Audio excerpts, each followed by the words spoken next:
Hello, Pilates lovers. Welcome to All Things Pilates. I'm Darian Gold. And grab the front of the chair right into your tendon stretch. Yes, come on, even if you don't go high. That's it. That's it. Nice long legs. Pulling. And open the chest and lift your spine. Good. Press your head into your hands. Ooh, Sally. Art ignites emotion, thought, and is its own life force. This quote is by Tannis Kobrinsky, our guest today on All Things Pilates. Tannis is an artist and Pilates studio owner in Echo Park, Los Angeles. 9 years ago, a dream of hers came true. She combined both her love of visual art and her passion for Pilates and created a community space where people took lessons during the day and gathered for art shows in the evening. Unfortunately, her studio has been put on hold because of the COVID-19 crisis. On March 17th, Tannis shuttered her prized and admired studio, knowing that maybe she wouldn't ever operate it again. In this episode, you'll hear how much love and effort Tannis put into creating a beautiful healing space where Pilates and art inspire. My guest today is Tannis Kobrinsky, and she has an interesting story. Born in Canada, Tannis discovered ballet at age 4 and fell in love with the discipline and commitment it required and continued to dance through high school. But Tannis suffered from a condition called osteochondritis dissecans, a painful joint problem common in children and teens active in sports. Many instances, this condition presents in the knees, causing bone spurs to pull apart and lodge in the joint, causing undue pain. From Tannis's first surgery to her fourth, she'll always be grateful to the orthopedic surgeon who recommended a rehabilitative program she'd never heard of, the Pilates method. Through Pilates, Tannis has been able to keep practicing, teaching, performing, and moving safely. Tannis would eventually become certified in the Pilates method in 2000 by Rael Isakowitz, founder of BASI, Body, Arts, and Science International. During her Pilates journey, which included 13 years teaching at a Los Angeles studio, Tannis had her own dream of creating a space that combined two kinds of art in motion, that's Pilates, and visual art to adorn her walls. Growing up with a mom who was a landscape artist, Tannis was exposed to many types of visual art.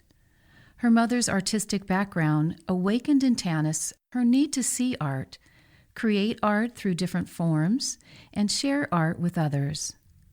With her BASI certification in hand, she set out to realize her dream, and in 2011 opened Pilates and Arts in the Echo Park area of Los Angeles. Not only does Tannis offer top Pilates education, but she supports local artists, which includes hosting 5 art exhibits a year. Tannis believes by incorporating visual art, it reinforces a more holistic approach to practicing Pilates and transforms it into its own artistry and a more complete experience for the student. Calling in from Echo Park to talk about the many facets of her studio is Tannis Kobrinsky. Hello, Tannis. Welcome to All Things Pilates. Hi. Thanks for having me. You are very welcome. Tannis, when you were diagnosed with osteochondritis dissecans, can you say that 3 times in a row? Did your doctor tell you once you have it that you'll always have it? Yes, he said that by the time you're 40, you're going to have very debilitating arthritis. And of course, I was 14, and I said, no, I won't. And I'm now in my 60s, and I'm still moving very well, and I kind of refuse to give in. Do you know if it's genetic? I don't for sure. I know that my older brother, who wasn't active or athletic, he had it. And my dad, who was a general surgeon, had done some practice afterwards, postdoctoral studies for orthopedics. And coincidentally, he wrote a paper about osteochondritis dissecans, which kind of shocked me. I actually found it by Googling. I found this paper he'd written. So something in the family, I think he might have felt that there was something genetic about it. How did this condition, though, affect your dancing? At the time, I was already in a junior ballet company, and that was my plan, to go off and from there go to New York and get into a company. And instead, I had my first surgery and went back to the company and went back to some ballet classes for a few months, and then decided to put my point shoes away. So that was a huge disappointment, but I transferred into doing other forms of dance, and I discovered theater. I began doing theater. So I never really stopped. I stopped ballet. I just felt that a career, I wasn't going to be able to sustain that career that I dreamed of. Point work was just too much for you, but did you do, you did modern and jazz as well afterwards? I did. Yes. I was recruited when I was 17. I'd done a theater performance, and the choreographer of that was teaching at UC Santa Barbara, and he recruited me to be in his company he had, which was called Jazz Experiment. I was the only one not going to the university that was in the company, and he also hired me to choreograph a show for a high school, and then I began teaching at that time. I began teaching when I was 16. I began teaching ballet and movement, and I've taught ever since. That makes sense, though. You just segued from performing and being on point to teaching others your craft. Yes, and I kept performing. I was cast in some music videos in LA, and I did theater for a little while, so I never really completely stopped. I always loved to dance. I temper it so that I don't hurt myself. You just can't stop moving, can you? Yeah, you're right. When the orthopedic surgeon did suggest Pilates, first of all, where did you go? And did you begin with private lessons? Yes, but that wasn't the first surgery. So that wasn't when I was in my teens. That was much later. That happened actually on my third surgery. I needed an ACL replacement. And I did go for physical therapy at his suggestion, the orthopedist, for Pilates and for physical therapy, and I picked places that would allow me to do that. Does that mean that your Pilates teacher and the doctor communicated with each other, or did they design a treatment program with you? The PT who was using Pilates for rehab, she would send him notes, and I did see him for follow-ups, and he would check the notes. I don't know if they communicated one-to-one, but they definitely were communicating and figuring out ways to help. I was having issues with, actually not with extension, which often happens, but with flexion. So they were working on that to try and get me back my flexion. And you got better, right? Yes, I did. I had some after problems. I had Baker cyst in back of my knee, which flares up sometimes, but I did Pilates, and then I ended up becoming a Pilates instructor. So really, it took me on that new path. And I've taught Pilates for 20 years, and I do it regularly. And I also do other physical activities. So it definitely, I got back most of my mobility and most of my strength. Now, do you have students currently that come to you with similar issues? I do. I've had and helped through the years people that have had knee surgeries or knee replacements. And I do, because of my own personal experience, I am able to really identify with that and figure out ways to help them with. Sometimes you'll have muscle atrophy. I had vastus medialis issues myself, and I have specific things that I can help them with that and help them again. My flexion was not so great, and so I can help break out, get through that scar tissue to help them get over that fear of that. Also, extension, especially with knee replacements, people never really regain full extension. So, you Ever? work with that. In my experience, People do not get it. They'll get to like 90-95%, but never quite full extension. That's just been my experience with the clients I've had. Knowing your love of art, when you first opened your studio, you must have been thrilled. Did you have exhibits right away, or did you sort of feel what's happening in the community first to see what was possible, or did you just jump right into it? Well, I planned to have them immediately. I mean, I knew that. I knew that the space was a wonderful gallery space. It's very high ceilings. We put in skylights. It is at a well-known artist complex, and the community that it's in is very arts-oriented. So within a month, I had my first exhibit and recruited mainly people that I knew, artists I knew. I think I had 3 artists in that first exhibit, and it's like every time you do it, you're having the art show, but you're also opening the doors and having a party, welcoming people from the community. Yeah, it was my intention immediately. But how does this all work? Because I'm assuming you have lots of apparatus, and does the apparatus just stay where they're supposed to be? What happens? No, and sometimes when people come in and they haven't been to the studio before, they don't even notice it, which is interesting. Then you have to point it out to them, because what we do, the art week is the prep for the art week, happens about every 2 months. And that week is very busy. Art goes out, usually Wednesdays. Art comes in on Thursdays. Walls are getting prepped. Friday evening, we hang the show. We have to wait for the quiet time to be able to hang the show. And Saturday evening is the art opening, and so we have to, in the afternoon, I have a helper come in.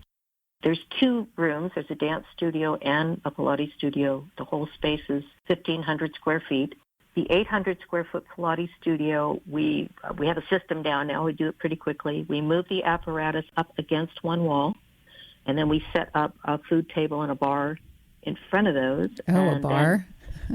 Oh, yeah. We serve. I have one of my clients is a wine expert, and she actually makes a special signature cocktail for each one of the shows, plus we serve wine. And all of it is complimentary. And we use the Cadillac is in the back of the room, and we hang this really pretty curtain made out of sari material. We put the props and things, what we can fit in there. We kind of hide it in there so it looks like a mysterious little secret nook in the back of the room. And then what we can't have space for, we'll put out. There's a back patio. And then the dance room, we just move the bar. We move one of the bars out. And we have, if we're going to be having an artist talk or we're going to be having live music, which has happened, or spoken word, we do that sometimes, live events. I have numerous folding chairs, and we put those out in little conversation situations so that people can sit and listen. And sometimes when it's gotten really crowded in there, and this is actually fun, I take the physio balls and I take the Pilates boxes, and they become makeshift chairs. That's smart. Yes, you have people sitting on the balls kind of bouncing up and down and having fun. And so that's what we do, and it really transforms it into 2 gallery rooms. There's springboards on the wall, so I do have people saying, what are these things? I do point out the machines so that they get that most of the time this is a fully operating Pilates studio 7 days a week. This leads me to my next question, which is, your art exhibits bring in new and Pilates curious people? Yes, they do. And also dance students now, and also other artists that didn't know it was there. They will come and decide that they want to show their work, or they talk to me about it. But I have several members, because I have membership as well as you can buy series classes. But I have several members that came and found the studio because of the art openings. They might have thought about doing Pilates, or someone had mentioned, and they discover, and they end up there. And they've now been part of my life for the past 5 years or so, these people. How has the community responded? It sounds like it's, yes. Yeah, they love it. And I always have people coming in and saying, wow, I've never seen anything like this. This is so unique and special. I feel so welcomed. It's so warm and inviting. And the fact that the shows change every 2 months or sometimes every 6 weeks, it's fresh. When you take the art down, people have a funny reaction that have not seen it with the art down. They're, oh, it's so naked in here. Oh, this is weird. And then we get the art back in, and it's like, wow, this is a whole new feeling, new energy in the room. It's really great. It's like it's a constant changing environment. The Echo Park local press, do they support you? I think I initially had a couple of articles in there. An art magazine, Artillery, they did something about one of the exhibits once. Most of the time, I'm the one promoting on social media and sending out evites, and the artists are also self-promoting and getting their people there. I would love to have more press. That would be great. I do the usual postcards, and I tell everybody at the studio, come on by. It's like a party. You don't want to miss this. Do you sell the art? Yes. And sometimes some certain art, it depends on the price points. Lesser expensive art has sold more, but I have had a couple of big pieces sell that were in the thousands each. I also had, you mentioned my mother was an artist, I had an art consultant come in, and I had a special show of just my mother's work. And that Nice. art consultant ended up, it turned out she had a very well-to-do client back east, and they bought 10 of my mother's paintings. It was Lovely. incredible.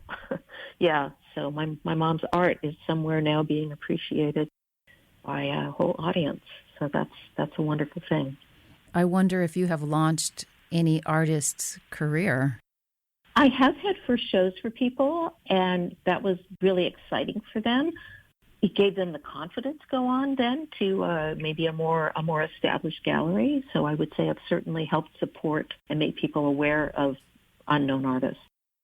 What other forms of movement? I know you mentioned ballet. Besides ballet in the ballet studio, what other kinds of movement do you I offer? Mm-hmm. That studio opened 6 months after the first one because the space became available, and I took a huge risk, but there it is. So Good for you. Yeah. And I went back to my love. I had thought of maybe having it be for, therapy and having treatment rooms, but then I opted for dance. And we have mat classes, we have dance ballet classes, we have those every day, sometimes twice a day. We have modern and contemporary. We have a salsa dance class. We have stretch classes. We are right now starting a breathwork meditation class. Had some specialty workshops. I had a haka workshop. What is what that? Haka? Mm-mm. It's the Aboriginal war dance. You should look it up online. Wow. Haka, Haka. And I had a woman. Her name is Amelia Butler. She is a Maori and lives in Los Angeles. And I put the word out, and she showed up. And we've had 3 of those, usually affiliated or associated with the men doing it, but women do it. And our classes have been all female, and they're very empowering. It's about finding your authentic inner strength. We do things like that. I taught in Halloween, there's this fun witch dance that if you look on YouTube, if you look up Shake Your Bacon, you'll find this really fun little choreographed dance. Someone said, oh, it's like a witch Zumba dance. So I taught that this year, and I hope to do it every year. Very fun, festive thing. So I'm always open to new things happening there. People do rent the space for workshops. We're having right now for the holidays, we're doing a Sugar Plum Fairy variations class 3 weekends in a row. For ballet. Yeah, for ballet. So I'm always trying new things and open to suggestions. And it's interesting to see what evolves and how we have now been. It took a while to be discovered as a dance studio, but now the classes, we have a regular base of people that come often. I have a monthly unlimited that really helps with that. And sometimes they're there twice a day taking class, which is very rewarding for me to see the same people and see the community building. And you have crossover from dance to Pilates, Pilates to dance? I do have some crossover. Sometimes the dancers are there strictly to dance. This is right now. I have a young actress that is going to be the lead in a Amazon film. I'm not going to say the name or anything, but they found us. They wanted her to do floor bar, and it was hard to find a place to do it. So she just is doing a full unlimited monthly, which allows her to do as much Pilates and dance as she wants for the next 2 months. Wonderful. So she's there in training for the film. How many teachers do you have? How many teachers? It varies, but most of the time there are that are actually teaching per schedule. There's 8 Pilates instructors. There's three to 4 ballet teachers, and there's about 3 other dance teachers. People also rent the space to bring in their own clients, both on Pilates and dance side. So it's lively. We have some downtime in the middle of the day, but it's people coming and going all the time. It sounds like you created this beautiful gym, not gem, am I pronouncing it right? Gem, Gem, for Echo Park. And I hope that gem. Yeah, a gym, not a gem. Yeah, well, it's a gem too, I suppose you could call it. Yeah, people really appreciate it. What's so rewarding about all of this is, well, sometimes I walk in and I can't quite believe it's as active as it is. And other times people will just come up and say, this is my favorite thing in the community. Thank you so much. Thank you for supporting artists and the arts. So it's really rewarding because the arts to me are so important in our lives. I mean, our lives would be dull. Yeah, dull. And it isn't just that. I mean, we know that dance helps you with, as you get older, it helps you with any kind of mental issues. Dance and Pilates are both, they're antidepressants. To me, movement is an antidepressant, and so is art. And so they're your way of being your most positive and best self. You're super busy, but besides running your studio, you also teach at a local YMCA? I do. I have for years. I taught, before I was Pilates certified, I was teaching tone and sculpt classes and low-impact aerobics there. I've done it other places for years. But then when I got Pilates certified, I stopped teaching the other things, and I teach my own version. It's sort of a Pilates fusion class that has in it some energy work and extra stretching, and I do it too. I have a ton of playlists I've made, very eclectic music that I do teach with music. So my class is not a straight-ahead classic mat class, although we do a lot of the classic format. I just pepper in these other things. And then those people, perhaps, if they want more, they come to your studio. Some have. They're not right. I'm in LA, and so it would take them, either way, it would take them 4 20 hours. to 30 minutes to get to me. Hopefully not 4 hours, but might be. You never know in LA. So mainly the people that come to my studio are within, I'd say, then they're in my neighborhood. Some of them walk over.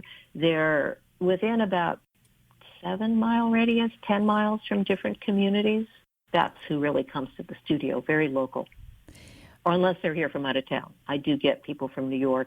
I have people that come from San Francisco and New York and places like that my studio's been recommended to them as the place to go if they happen to be in that part of Los Angeles. So that's also rewarding that the word's gotten out to other cities. And then there is the Pilates holiday that you organize and lead. Can you speak about that? Sure. Way back in 2003, I saw there weren't any Pilates things going on. There were lots of yoga retreats, holidays. So I decided to start something, and I led a bunch of trips that included culture and all, not just Pilates. You don't go and just do Pilates at the studio all day long. So from that, I did that up till I opened the studio in 2011. Then I phased it out, and then I had a client who's same one that does the bar, wine expert, yeah. And she's also a travel agent, and she speaks 4 languages. She's amazing. So we did a trip to Puglia in 2011. That's southern Italy. Sorry, not 2011, 2016. And we're planning another one for this spring to a different part of Italy. So they're week-long, and you get to do Pilates. You earn pasta credits by doing your Pilates. And you go to special wineries because she works as a wine rep, so she gets you indoors that other people can't. And you do other cultural excursions. So it's an immersion in the culture as well as having a healthy holiday. Where do you actually practice Pilates, though? Oh, we pick places where they have a room for us. It's not on the machine. It's mat class. Okay. So you do mat class, and I usually do a mat a day. I might also do a stretch class. And I did do, way back, if you know of the Poppy Farm, I actually taught there a couple of times. They no longer exist, but that was in Italy, and they had machines. They had the reformers. So that included that. But this is, you get to do your class daily, plus you do all these other interesting and fun things. The next one is coming up. Yes, we're looking at spring, probably April, May. We're just about to announce dates, and we already have people saying that they want to go. So I'm hoping it comes together and we do it. And how many people can you take? We wouldn't want to take more than 12. You like to keep it somewhat intimate. Okay, and then that leads me to my asking you if people are interested in your Pilates holiday or your mat class at the Y or your studio with art and apparatus. I'm exhausted just saying all that, but how do they find you? How do they find me? The website for the studio is www.pilatesandarts.com, spelled out. You could email me at Tannis, Tannis, at pilatesandarts.com. That would probably be the best way. We're on Facebook. We're on Instagram. Feel free to call the studio, 323-913-9460, with questions about anything. Do you see in the future you're writing a book of bringing your love of art and Pilates together? I could see a beautiful coffee table book. Chills. I just had chills. Yes. Thank you. You're welcome. Yes. Okay. Yes. I think I need to do that. Yes. Let's talk. I used to write professionally, so I know. Ooh la la. Okay, well then let's continue this conversation at your convenience. I'd love to help you with that. Oh, thank you. Okay. All right. Thank you so much for your time today, Tannis. Oh, it was fun. All right. Okay. Thanks. All right. Take care. If you're interested in helping Tannis keep her studio open, you can contribute to her GoFundMe campaign. It's called Keep Pilates and Arts Alive and Thriving. Thank you so much for listening to this episode. I hope it inspired you. In order that you don't miss any of the great conversations, please subscribe, as it will also help others find the show. All Things Pilates is produced and hosted by me, Darian Gold. It originates as a live radio show on KPCA in Petaluma, California. Podcast production is provided by Audio Ephemera. Hey there, I'm Andy, the audio engineer for All Things Pilates. And as cliche as it sounds, I'm also a client. My Pilates practice has strengthened my core and, more importantly, given me a new awareness of my body and its abilities.